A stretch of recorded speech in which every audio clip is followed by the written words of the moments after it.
Estamos na Praça da Sé, marco zero da cidade de São Paulo. É a partir daqui que todos os caminhos da cidade partem. É daqui que vamos partir para o bairro da Consolação e contar a sua história. Uma história de passagem. Este é o Ailton. O Ailton nasceu em Campina Grande, na Paraíba.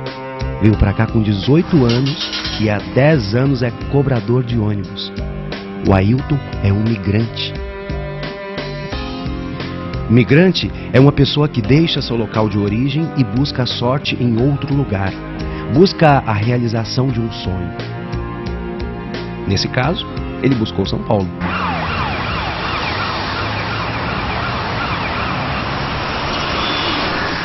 A maioria das pessoas que migram para São Paulo é nordestina. Nordestinos são pessoas que nasceram nos estados do Nordeste do Brasil. Cobrador de ônibus é aquele cara que a gente mal cumprimenta e que fica recebendo o dinheiro da passagem ou, na maioria das vezes, fica apenas olhando a gente passar o bilhete único. O Ailton é um migrante e é nordestino.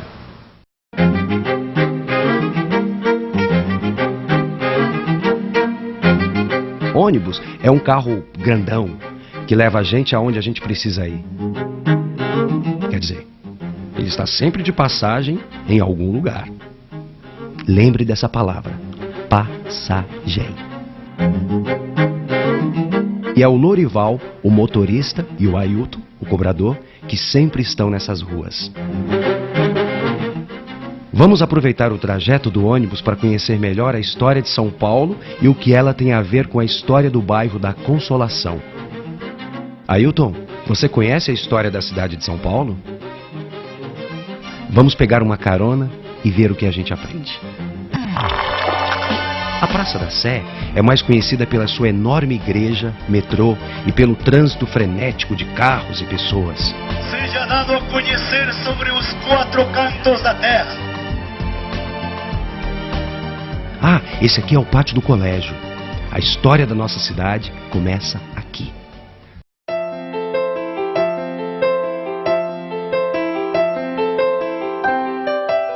Sabe como tudo começou, Ailton? Então vamos perguntar para Maria Cecília. Maria Cecília é uma professora de história. Uma mulher pra lá de sabida. Conhece tudo de história. É daquelas pessoas que dá gosto escutar por várias horas. A Maria nasceu aqui em São Paulo e é neta de imigrantes que vieram da Itália. Imigrantes são pessoas vindas de outros países e que escolheram São Paulo como a sua nova casa. Maria, que colégio é esse? Bom, parte do colégio surgiu em função da fundação da cidade de São Paulo e do próprio colégio. O governo de Portugal tinha interesses em avançar pelo sertão afora devido às minas de prata na região do atual Peru, seriam as minas de Potosí. E os padres jesuítas queriam exatamente catequizar os índios. Jesuítas? Jesuítas são padres? Isso mesmo. São padres que fazem parte de uma ordem religiosa chamada Companhia de Jesus. Eles são muito conhecidos como educadores e missionários. Missionário é uma pessoa que vai falar de Deus para quem nunca escutou falar dele. Esses jesuítas vieram de Portugal. Vieram do outro lado do Oceano Atlântico ajudar a ocupar o território que hoje em dia é o nosso país e falar de Deus para os índios que moravam por aqui. Vieram pelo mar em barcos chamados caravelas. Eles chegaram a São Paulo lá pelos lados de Santos e logo quiseram subir a serra. Chegar aqui em cima e, curiosos, ver o que tinha. No tempo em que não existia ônibus, carro e muito menos aviões. Então, em 1554, eles subiram a serra do mar, né, de Paranapiacaba e escolheram o pátio, que era uma plataforma e com uma boa, vamos dizer, defesa, porque ele é mais alto, é numa colina e separado e é limitado pelos rios Tamanduateí e Anhangabaú. E era mais fácil descortinar em volta tudo que acontecia, por causa dos ataques dos índios. Então esse pátio, com o tempo, ele se transformou no coração da cidade, porque tudo de mais importante saiu de lá. Índio é o primeiro morador do Brasil, um cara que tinha direito a tudo e hoje não tem direito a quase nada. Desse encontro entre portugueses e índios, nasceu o povo da cidade de São Paulo. O pessoal começou a se casar, formar família, ter filhos e se espalhar pela cidade.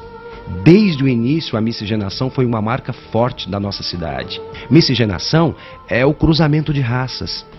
Eles foram caminhando em direção ao Vale do Anhangabaú, onde hoje em dia fica a Prefeitura de São Paulo.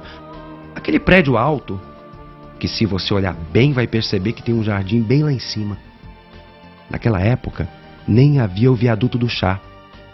O pessoal tinha que dar o maior rolê para chegar do outro lado, onde fica o Teatro Municipal. O viaduto do chá é uma ponte que liga a Praça do Patriarca à Praça Ramos. Em frente ao Teatro Municipal, foi a primeira ponte da cidade de São Paulo. Por que tem chá nesse nome?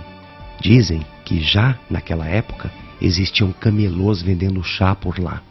A partir de São Paulo começaram a sair expedições para conhecer o que havia além do centro. Essas expedições ficaram conhecidas como bandeiras.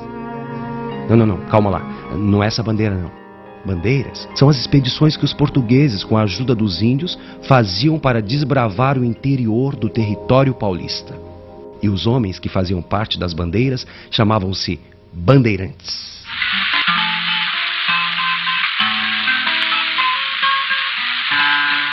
Os bandeirantes cruzaram a Ipiranga com a São João bem antes do Caetano Veloso. Deixando a música para lá, os bandeirantes partiram dali e subiram em direção à Rua da Consolação. Nessa época, não existia a Praça da República e sua tradicional feira de artesanato, nem o Colégio Caetano de Campos. Esse aqui, ó, tradicional Escola de São Paulo, onde estudaram pessoas muito importantes para a cidade, como o Conde Matarazzo, a escritora Cecília Meirelles, o escritor e pesquisador Mário de Andrade, que cedeu seu nome à Biblioteca Municipal, que fica na Rua da Consolação. Hoje em dia, no prédio do Colégio Caetano de Campos, funciona a Secretaria Estadual de Educação.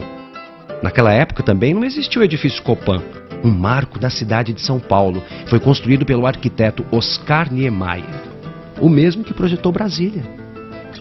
Aqui é a Igreja da Consolação, onde toda a história do bairro começa. O bairro da Consolação começou com a história e com a construção, de modo especial, da Igreja da Consolação. A partir da vinda de um frei agostiniano que caminhava para Santos, deixou uma imagem, da Senhora da Consolação, ela que trazia no seu peito o Espírito Santo e um cetro na mão, passou e deixou num pequenino altar de uma capela. E a partir desta capela foi se erigindo a comunidade, e essa comunidade foi crescendo.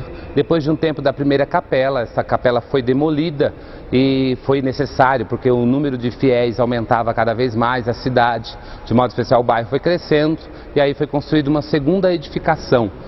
A partir dessa segunda edificação também foram feitas adaptações, e aí teve uma terceira reconstrução de modo especial, e uma construção do novo templo, e que iniciou-se com a primeira construção, que foi no ano de 1798, e depois a última conclusão do templo em 1909. Então passaram por várias adaptações, e hoje a Igreja da Consolação, que começou com toda a história do bairro, com toda a história também das famílias, também de nome e renome do bairro, também foi uma história grandiosa para nós. Hoje, há 212 anos caminhando nesse bairro, a igreja tem um marco muito importante, que é de manter viva a fé num local de tantas diferenças, mas de riquezas cada vez mais culturais, sociais, mas que também busca cada vez mais vínculos fortes da religiosidade popular, mantendo viva esta fé para um novo amanhã. Então, Nossa Senhora da Consolação, rogai por nós.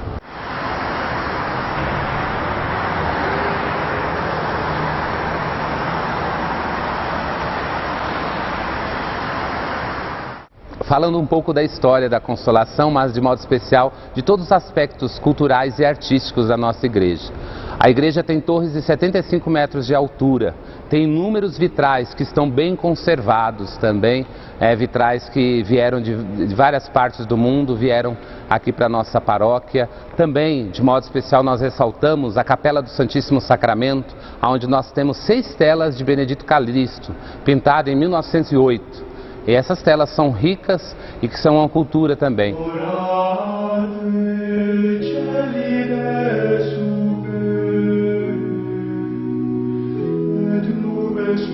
Benedito Pereira da Silva, onde nós temos também essas telas que falam um pouco do histórico do início do Brasil colonial. E que são retratadas aqui na igreja. E essa igreja em si tem um grande sentido, porque é aqui no centro de São Paulo, onde encontra-se, como eu já disse, de modo especial, uma diversidade de culturas e gêneros, até de preferências, tanto pessoais como também de relacionamentos. É uma igreja de consolação, onde todo mundo se encontra, onde todo mundo busca uma vivência nova em Deus, mas cada um na sua realidade, e muitas vezes realidades de fé diferentes, mas que a Igreja da Consolação está aqui justamente para acolher. Então que a nossa igreja seja um lugar convidativo e que você venha conhecer a riqueza que é o bairro da Consolação, sempre consolando os corações mais aflitos. Meu nome é Tarsília, eu sou do interior, eu vim de São José do Rio Preto, sou filha de brasileiro e americana. Vim morar no edifício Lindenberg, o primeiro a ser construído por ele. Inclusive, a sobrinha dele ainda morava aqui no térreo. Durante muitos anos, Dona Luísa Lindenberg foi minha vizinha. Eu vim para São Paulo ainda jovem, vim fazer a faculdade de Direito no Mackenzie. No meu baile de formatura, estourou a Revolução. Foi um baile inesquecível, não só pela formatura, mas pela Revolução. Meus filhos cresceram aqui, a Fernanda e o Guilherme. Brincaram na rua, não existiam grades em nenhum prédio, não precisava se trancar o carro. Inclusive eu entrei em carros errados porque ninguém trancava, era só focos vermelhos, você abria e entrava. Não tinha problema nenhum, nunca tive problema nenhum com essa minha distração. Estava sempre certo. Apesar de eu ter me formado em Direito, eu optei por abrir um pequeno comércio na Rua Piauí. Uma loja de bijuterias que passou a se chamar Garagem 298. E essa minha loja de moda feminina durou 30 anos. Eu vivo aqui feliz, como se eu estivesse na minha casa, no meu reino. Todo lugar que eu vou eu gosto, me lembra alguma coisa. As praças, as ruas.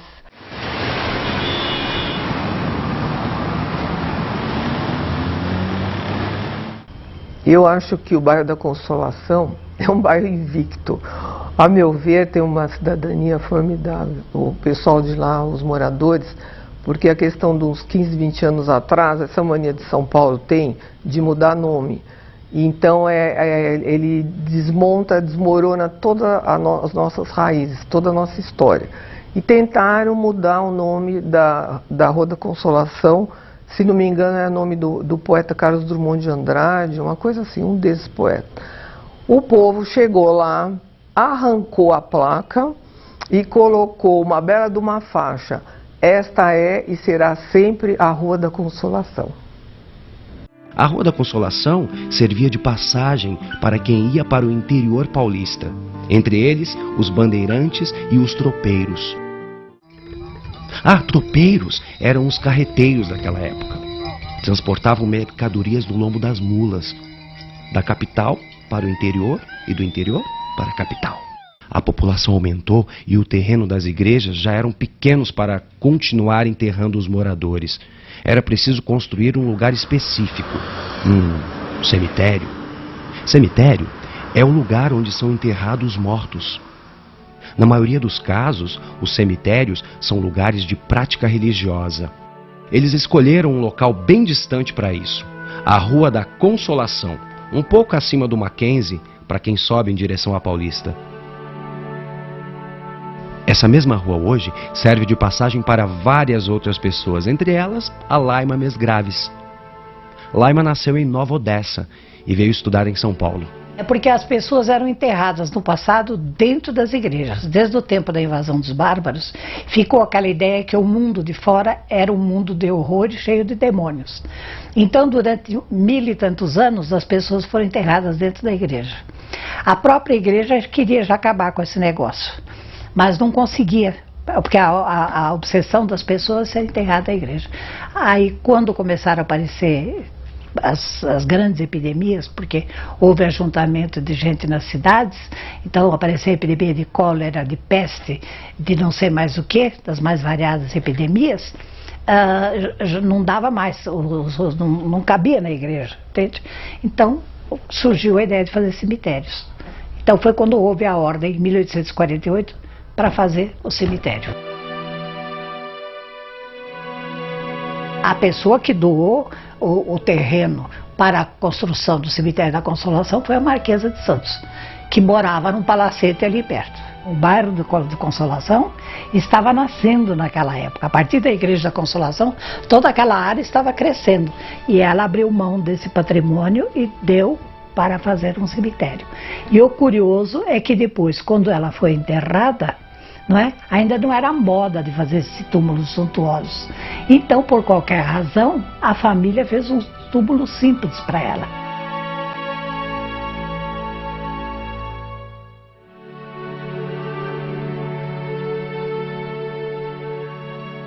Na Rua da Consolação passava o bonde. Ele ia para Pinheiros e na volta ele ia até a cidade, o centro, na Praça do Correio. Era o trajeto do bonde. Ele passava pelo cemitério da Consolação, que é o cemitério mais famoso de São Paulo, porque lá se encontram políticos, escritores, nobres.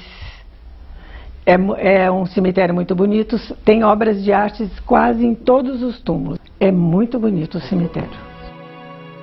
O cemitério da Consolação é um museu a céu aberto. Lá existem obras importantes, de artistas importantes para pessoas importantes. Todas elas já passaram dessa para uma melhor, menos as obras. Lá repousaram inclusive muitas das famílias que ficaram ricas com o ouro negro, o café. Para trabalhar nas lavouras de café, os barões do café compraram escravos negros da mesma cor do café. Sim, o Brasil era um país independente, com um rei próprio e era escravocrata. Usava mão de obra escrava. Escravidão é a prática social em que um ser humano é o dono absoluto de outro ser humano.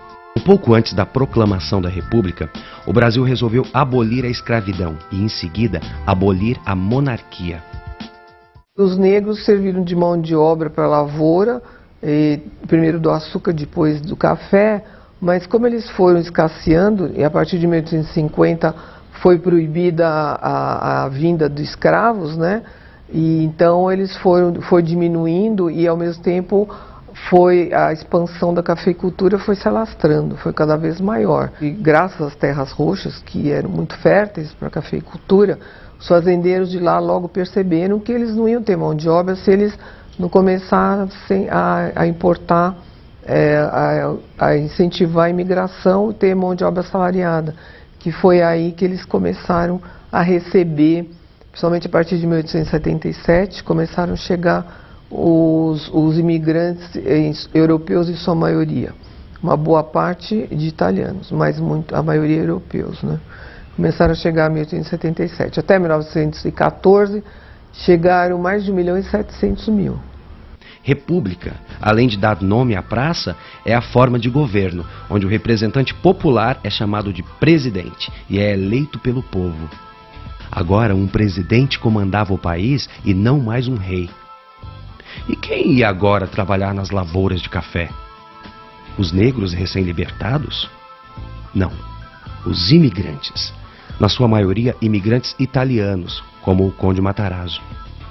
Além do Conde Matarazzo, vieram para cá outros imigrantes, entre eles o missionário americano George Chamberlain. Ele veio ensinar a palavra de Deus àqueles que ainda não tinham aprendido com os jesuítas. E para isso, fundou um colégio. Não o pátio do colégio, fundou o Mackenzie College, hoje conhecido como Universidade Presbiteriana Mackenzie. O Mackenzie começou no centro da cidade. Em 1865, chegaram os presbiterianos vindos dos Estados Unidos. E em 1870, a esposa do reverendo Chamberlain fundou uma escola primária para as meninas que não podiam frequentar colégio, que não eram religiosos católicos. Então, a partir daí se formou a escola americana. O grande sucesso do Mackenzie foi, que não era Mackenzie ainda, que era o colégio misto, era uma grande novidade, e educação física, dava muito valor, peso à educação física. E com o tempo eles se expandiram e compraram os terrenos no Alto da Consolação.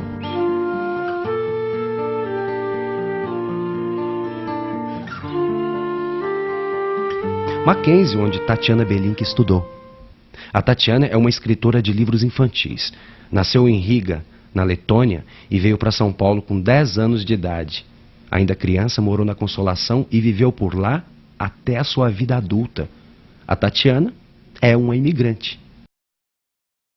Cheguei a São Paulo com 10 anos e pouco, 10 anos e alguns meses, com meus pais e 2 irmãos, um do meio e um pequenininho de 1 ano.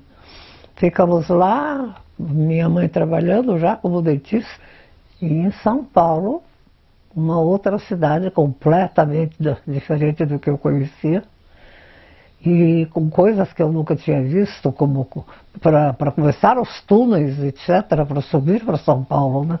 Nós morávamos lá em Riga, no chão, à beira-mar, né? E aqui, 800 metros para cima, por um trem, por túneis, um trem que era puxado e empurrado, era um negócio muito impressionante. E a cidade, né? Que era outra novidade completamente diferente do que eu conhecia e diferente do que é agora, tão diferente como é possível ser. A elite paulistana, não querendo correr o risco de subir tão cedo para o cemitério da Consolação e de lá passar dessa para uma melhor, incentiva a construção do primeiro complexo de saúde pública da cidade, a belíssima Santa Casa de Misericórdia. A Santa Casa, onde hoje está, começou a ser construída em 1874 e foi inaugurada em 1884. O governo não dava dinheiro, então era dado com as esmolas de qualquer pessoa que passasse lá, quisesse dar, pessoas que morriam deixando legados, quer dizer, as pessoas comuns que mandam lá. Então é uma irmandade e essa irmandade vai crescendo à medida que surgem as necessidades, começa atendendo os pobres, os presos e os dotes para as moças pobres, depois torna-se um hospital. Esse hospital no começo é para os doentes, depois ele terá uma parte que será para atender os leprosos, que a lepra era muito grande naquela época, para atender os loucos. Depois, no começo do século XX, vai ter a faculdade de Ciências Médicas. É a primeira faculdade de medicina aqui de São Paulo, de 1916. Em 1929, num território bem distante daqui, estourou uma crise. Fato que mexeu com a saúde de muitos por aqui, principalmente os barões do café. Em Nova York, nos Estados Unidos, estoura a crise da Bolsa de Valores. Crise é uma situação adversa que, na maioria das vezes, causa aflição. Bolsa de Valores é um local onde se vende ações de empresas, um local para se ganhar muito dinheiro. Mas em momentos de crise, perde-se muito. Essa crise faz o preço do ouro negro, o café, desabar. E os barões do café perderam a sua galinha dos ovos de ouro. Os barões agora são outros, os industriais. Entre eles, o Conde Matarazzo. Industrial é o dono de uma fábrica que transforma matéria-prima em produtos para serem comercializados. Os novos barões da indústria deixam Higienópolis para trás, passam pela Rua da Consolação e sobem em direção à Paulista, não mais montados em mulas ou de charretes puxadas a cavalo, mas dentro de automóveis. Esses sim, com vários cavalos de potência em seus motores.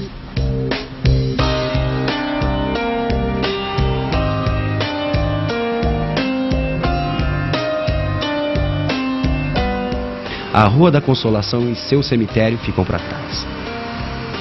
Chega ao final a nossa viagem de ônibus. Estamos na divisa da Consolação com a Paulista.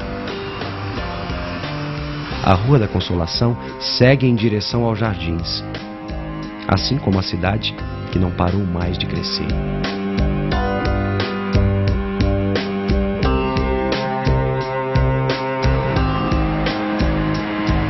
Aqui fica evidente a importância da Rua da Consolação como rota de passagem. O bairro serviu de rota para o nascimento e desenvolvimento dos bairros vizinhos e até para bairros mais distantes. Cumpriu e continua cumprindo a sua missão.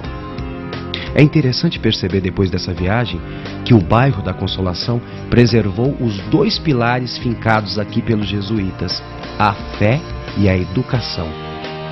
O bairro da Consolação retrata bem a vocação de São Paulo. É um lugar que acolheu a todos sem nenhum tipo de preconceito ou reservas. Acolheu índios, portugueses, imigrantes, migrantes, nordestinos, catalianos, escravos, bandeirantes, tropeiros, jesuítas, padres, reverendos, motoristas de ônibus, cobradores. Consolação é o ato ou efeito de consolar, trazer alívio, conforto.